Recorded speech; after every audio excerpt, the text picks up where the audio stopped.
So guys, आपकी भाभी, सभी की भाभी न्यू न्यू वीडियो लेके आती है। अच्छा अच्छा प्रकार के आइटम के, वैरायटी के। आप लोग क्या यार, यूँ ही आते हो बस धक्का मार के हिला के 2-4 बार में निकल जाते हो। थक जाओगे। एक वीडियो लगा लो, 2 मिनट 3 मिनट के, आराम से हिलाते रहना, देखते रहना यार। छोटा छोटा वीडियो बनाती हो, आते हो आप लोग, चले जाते हो। पहले बात तो पूरा सुनिए। कहते आधा अधूरा ज्ञान न एक विष के समान होते हैं। तभी अगर चाहते हो आधा अधूरा ज्ञान न ले तो बने रहिए हमारे साथ दोस्तों, ठीक है। तो एंड गाइस, ये जो मिडिल क्लास लोग होते हैं ना, हम जैसे, तो छोटे छोटे खुशियाँ में ना दोस्तों बहुत ज़्यादा हैप्पी हो जाते हैं, खुश हो जाते हैं छोटी छोटी बातों में। तो गाइस, एक लड़की थी जो कि 2 बहन थी। 2 बहन थी, उनका पिता नहीं थे। उनका माँ सबके घर में, खेत में, वन में, झाड़ में काम करके अपना बेटी के खिलाती पिलाती पढ़ाने के, तो उनके पास उतना क्षमता नहीं थे। तो बड़ी वाली लड़की जहाँ जहाँ माँ काम करते वहाँ वहाँ उनका बड़ी बेटी भी किया करती थी माँ के साथ। अब बड़ी बेटी रहती है तो माँ का तो साथ देते ही है, हेल्प हो जाते हैं। अगर बड़ा पहले बेटा होते हैं तो पिता का हेल्प होते हैं। तो गाइस, उनकी बड़ी बेटी जैसे जैसे माँ जिम्मेदारी उठाते वैसे वैसे उनका बेटी भी उठाते। अब एक का इतना काम धंधा बेचारी करती, इतना अच्छा से जहाँ कहीं भी जाते उसका दिल जीत लेते। सिर्फ अपना काम पे ही फोकस किया करती थी, दूसरे के तरह ना कि हाँ उनका घर में नज़र मारूं कि कहाँ क्या है नहीं है, कौन आदमी हमें देख रहा है नहीं देख रहा है। उससे उनको कोई फर्क नहीं पड़ते थे, सिर्फ अपना काम से काम मतलब रखते थे। तो गाइस, एक दिन भाई, बड़े बड़े घर में जाओगे काम करने तो बड़े बड़े लड़का सब भी रहते हैं। तो वो लड़का देखा कि ये जो लड़की है घर घर जाके काम करती है, ये बिल्कुल ये डिजर्व नहीं करते हैं। क्या गरीब है तो इनका यही सज़ा है, यही सज़ा है। कितना अच्छी है, कितना प्यारी है, काश ये मेरी बन जाती। ऐसे करके उनका घर के पूरा काम काज करके लड़की निकलती है तो लड़का भी पीछे पीछे निकलते हैं। बोला कि देखो, तुम ये सब डिजर्व नहीं करती हो। तुम्हें पैसा चाहिए, मैं देता हूँ। तुम्हें वस्त्र चाहिए, कपड़ा चाहिए, गहना चाहिए, घूमना फिरना, अच्छा अच्छा कपड़ा पहना करो, ये सब अच्छा नहीं लगता। बोला देखिए छोटे बाबू, ये तो आपका बड़प्पन है जो आप मुझ पे एहसान कर रहे हो, लेकिन मेरे में किसी का एहसान फरोमस कहते हैं वो नहीं मैं बन सकती। मैं मुफ्त में किसी का कुछ नहीं लेती, फ्री में। बोला अरे तो मैं फ्री में कहाँ दे रहा हूँ, तुम तो मेरी हो। बोला क्या, सुनाई नहीं दिया?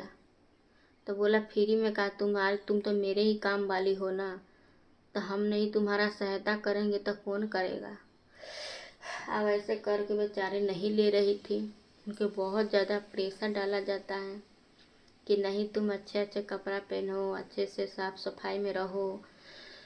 दिन भर तो घर के साफ़ सफाई करते हो, बस थोड़ी देर के लिए खुद को भी तो साफ़ सफाई कर लो, थोड़ा हुलिया के चेंज करो, तैयार व्यार रहो। और हाँ, एक कपड़ा देता हूँ वही कल तुम पहन के आना काम करने। आप गैस, ये लड़की क्या करती है, बहुत मना करने के बाद नहीं मानते हैं। फिर वो लड़की घर जाती है, खुश हो जाती है कि क्या हमें भी कुछ कोई पसंद करेगा। इतना उसके मन में क्या चल रहा है, कोई दूसरे के लिए कोई इतना कैसे कर सकता है। अब जाते हैं दूसरे दिन कपड़ा वपड़ा पहन के मस्त तैयार हो के।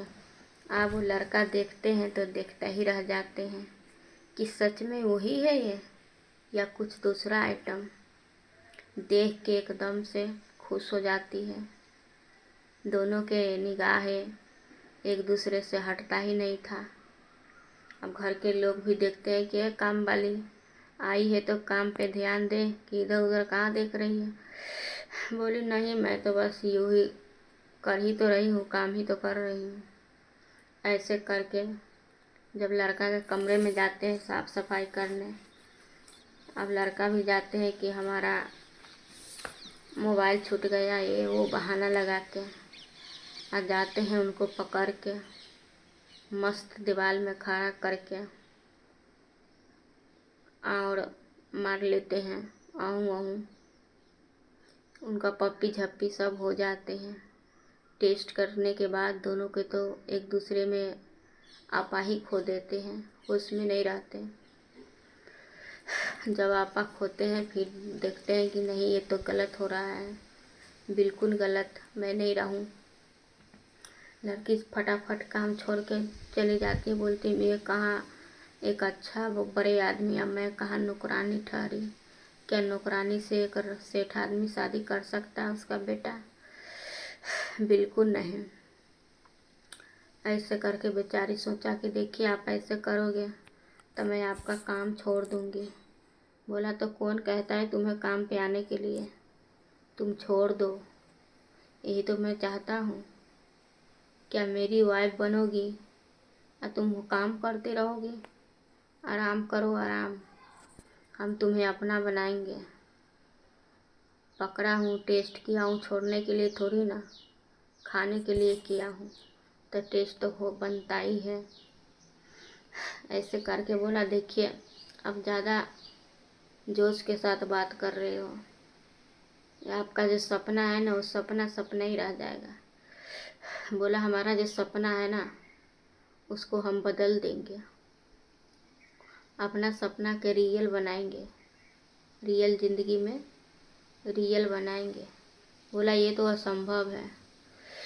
बोला जितना भी असंभव है मुझे उससे खेलना, असंभव के भी संभव करना मुझे आता है।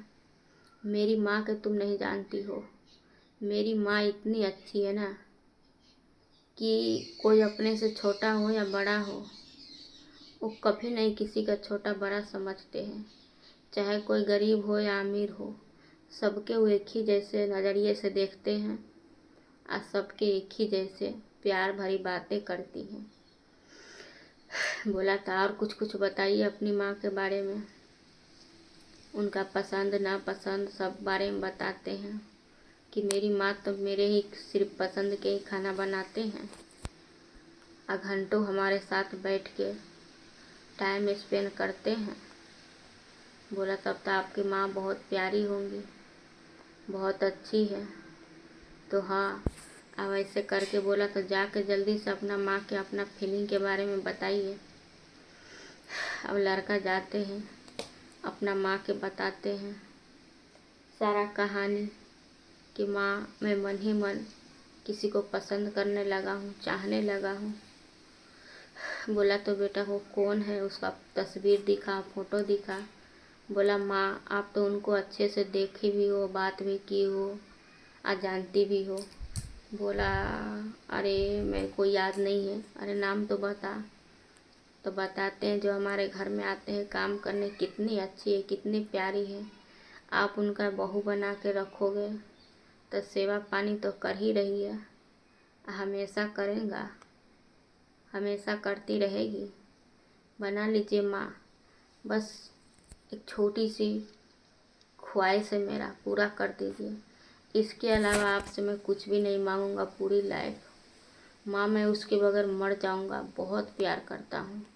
कितनी अच्छी है एकदम, इतनी प्यारी, इतनी सुनहरी, इतनी जितनी वो देखने में अच्छी लगती है। एकदम पतली सी नाक, पान जैसे ठोर, मुंह गोल मटोल, कितनी सुंदर है। भला उनसे कौन नहीं प्यार करेगा माँ।